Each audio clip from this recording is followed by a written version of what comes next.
What happened to the sex channels?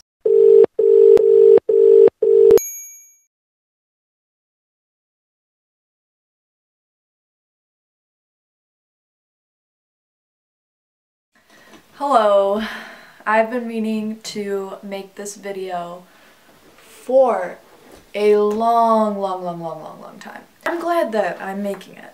This incident that happened, it did not personally happen to me, but I was a part of these channels for a good portion of the time I've been on YouTube. I want to say like almost 3 years, and it was a big part of my life. I really wanted to make this video, and I want to share with you, along with how some other people did. I want to share with you my experience. It was a lot of the reason that I've been with YouTube for so long. I'm thankful for my experiences with it, of course, and I'm glad that I was picked to be on the channels. But yeah, I'm here today to talk about the incident that happened. I think that we really need to shed some light on it. I think everyone should know what happened. They didn't really come out and formally say what happened. Yeah, so the question that I'm here today to answer, which some of you may already know the answer to, what happened to the sex channels? And if you don't know what the sex channels are, it's a bunch of all-girls collaboration channels where there would be 7 girls on each channel, and they would each upload for a certain day of the week. These channels were managed by this one guy. A lot of people didn't know this, but there was an older guy who managed the channels. His name was Ian Rylett. I did not know his full name. I only knew him as Ian, as most of us did. I probably would have thought this was strange, even though I was young. You know, looking back, like, it does sound pretty strange. Like, why would a grown-ass man be managing a bunch of YouTube channels for younger girls, like, under the age of 18? You know, that just, it's weird. Right? Like, it sounds a little fishy, and I feel like me or my parents probably would have thought that it was a little suspicious, but I kind of summed it up as he had a younger daughter who was on the sex channels, and I don't think she was on them for very long, but I think that's how he started managing them. So to me, it kind of made sense. The first picture that I saw of him was his mugshot. What he did to get this mugshot is inexcusable, and I'm gonna try to make this video as serious as possible because it is a really serious topic, and I want to respect that. So pretty much what happened was Ian Rylett, the manager of the sex channels, assaulted one of the girls on the channels. I'm not shocked that he would do this, thinking back. You know, like an older man managing a channel full of younger girls.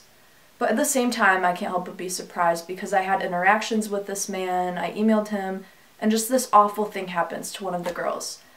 And by the way, I do not know who it was. And even if I did know who it was, I wouldn't go around like saying who it is because they're not public about it. If she wants to come out and make a video about it, then that's her choice. I do still want to talk about what happened, and several other people who have been on the channels have as well as the news, which is surprising. A couple social media news stations have mentioned and talked about it. So pretty much what happened was there was a meet and greet in Orlando, and while I was on the channels, I would get invited with a VIP ticket to come to these meet and greets, not as a panel speaker, but as a guest, and I could hang out with the girls who were on the panel and who were going on stage talking to everyone. I almost went to one of these, but my parents said no. I don't think something like that would have happened while I was there, but just imagining this happening to you is just awful. If you read the article and read about what he did to the girl specifically, it's disgusting.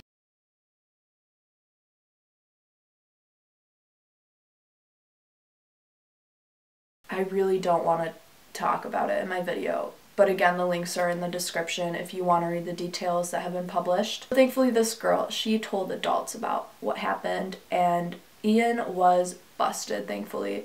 When I heard about the news, I was really shocked. That YouTube channel that I was on, the collab channel I was on, the guy that managed it was a pedophile. Wow, okay. Ian, if you're watching this, which you probably aren't because I'm really irrelevant, this hasn't happened to me personally, but from what I've heard and seen, like, this stuff, it really scars people. Sometimes it affects them for the rest of their lives. They'll be thinking about this, and I really hope she's doing okay now. I really hope she is. So my interactions with Ian, I talked to him through email. I talked to him about when my videos were going to be uploaded, things like that. I think I was around 12 or 13 when I joined the sex channels, but as I kept being on the channels, I kind of started to not like it as much. I felt like there was a lot of competition between the girls on the channels. Who can get the most views on their videos? Who can get moved up to a higher channel? And I don't think this is the fault of the girls, or it's just kind of how it was being on a collab channel like that, where you can move up to a higher channel with more subscribers.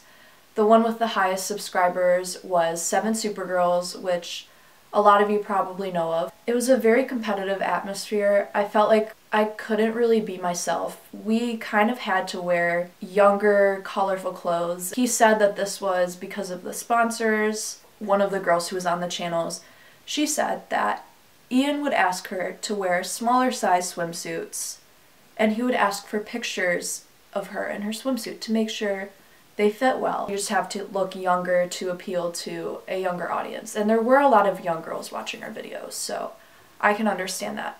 But he was very strict with this.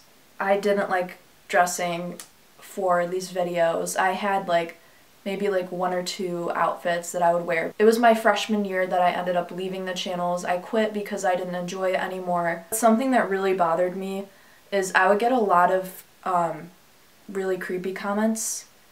I would get some comments from presumably older men, really inappropriate comments, kind of almost harassment. I know that when you're on YouTube, you kind of have to expose yourself to these types of comments. You can't control what other people comment. I was young at the time, and I did let these comments get to me a lot. I would sometimes think about it all day, like, oh my god, this person said this about me, that's disgusting, I'm so disgusted.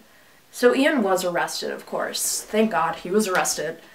So it seems he went back on the channels and he removed a lot of them that could be considered suggestive or inappropriate material that was published, and most of these consisted of bikini videos, swimsuit videos.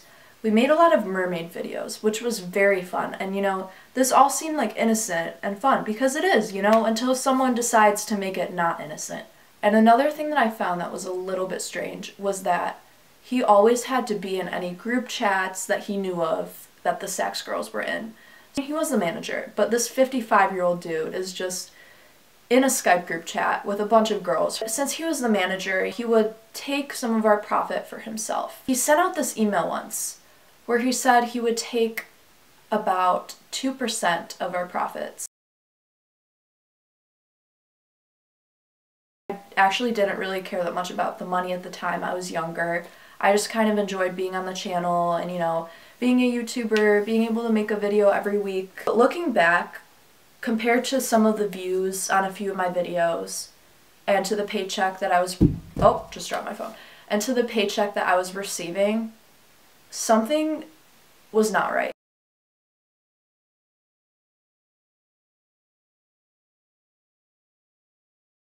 I hope I explained this well enough.